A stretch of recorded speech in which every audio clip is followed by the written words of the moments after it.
Hello friends வணக்கம். நம்ம சீசன்ல கிடைக்கக்கூடிய பலாப்பழத்த வச்சு இன்னைக்கு நம்ம ஒரு டிஷ் பண்ணலாம். வாங்க எப்படி செய்யறதுன்னு பார்ப்போம்.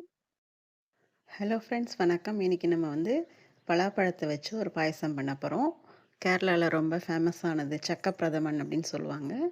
ஸோ நம்ம ஸ்டைல்ல இன்னைக்கு நம்ம பண்ணலாம். ஃபர்ஸ்ட்டு ஒரு 2 பிடிச்சபடி அரிசிய ஒரு 1/2 மணி நேரம் ஊற வச்சுருங்க. அந்த ஊறின அரிசியும் தேங்காயும் சேர்ந்து நல்லா நீர்க்க தண்ணியா அரைச்சுக்கோங்க.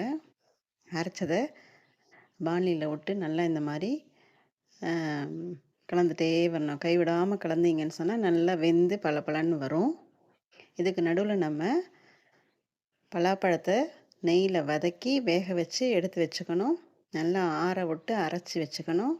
அந்த அரைச்சத இந்த நம்ம அரிசி தேங்காய் கலவை இருக்கு இல்லையா? அதில கொட்டி கிளறிட்டே இருக்கணும். எல்லாம் சேர்ந்து ஒத்தாப்புல வரும்போது நல்லா வெந்து இருக்கும்.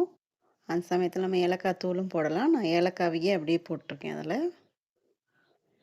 நல்லா வெந்து எல்லாம் சேர்ந்து வரும்போது தேவையான அளவு வெல்லம் போடுறேன் நான். அந்த பலாப்பழத்தோட இனிப்புக்கு தகுந்த மாதிரி வெல்லம் சேர்த்துக்கோங்க.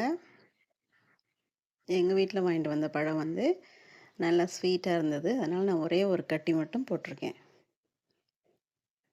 ஸோ வெல்லத்தை போட்டு நல்லா கலந்துட்டே இருந்தீங்கன்னா வெல்லம்லாம் நல்லா கரைஞ்சு பலாப்பழத்தோடு சேர்ந்து நல்லா சுவை கூடும். இந்த ஸ்டேஜில் தேங்காயை பல்லாக கட் பண்ணி நெய்யில் வதக்கி வச்சுக்கணும். அந்த மாதிரி வச்சுருக்கிற தேங்காவை தான் இது மேலே கார்னிஷ்க்கு போட போகிறோம் நம்ம. மோஸ்ட்லி முந்திரி பருப்பு போட மாட்டாங்க. கேரளாவில் எல்லாத்துலேயுமே தேங்காயை தான் அந்த மாதிரி பல்லாக நறுக்கி நெய்யில் நல்லா வதக்கி வச்சுப்பாங்க. அதை தான் கார்னிஷ்க்கு யூஸ் பண்ணுவாங்க. ஸோ நம்மளோட அட்டகாசமான பலாப்பழ பாயசம் ரெடி ஆகிடுச்சு. நீங்களும் இது போல் செஞ்சு பாருங்கள். நல்லா இருந்ததுன்னா ஷேர் பண்ணி சப்ஸ்கிரைப் பண்ணுங்கள். இதை சூடாகவும் சாப்பிட்லாம், கூல் பண்ணி சாப்பிடலாம், ஃப்ரிட்ஜில் வச்சும் சாப்பிடலாம். செஞ்சு பாருங்கள். நல்லா இருந்ததுன்னா உங்கள் ஃப்ரெண்ட்ஸுக்கு, ரிலேட்டிவ்ஸ்க்கு ஷேர் பண்ணுங்கள். தேங்க்யூ. நான் ஏற்கனவே பலாப்பழ ஜாம் போட்டிருக்கேன் நம்மளோட சேனலில். அதோட லிங்க்கும் தரேன். அவசியமாக பாருங்கள். நம்மளோட சேனலை தவறாமல் சப்ஸ்கிரைப் பண்ணி வச்சுக்கோங்க. தேங்க்யூ.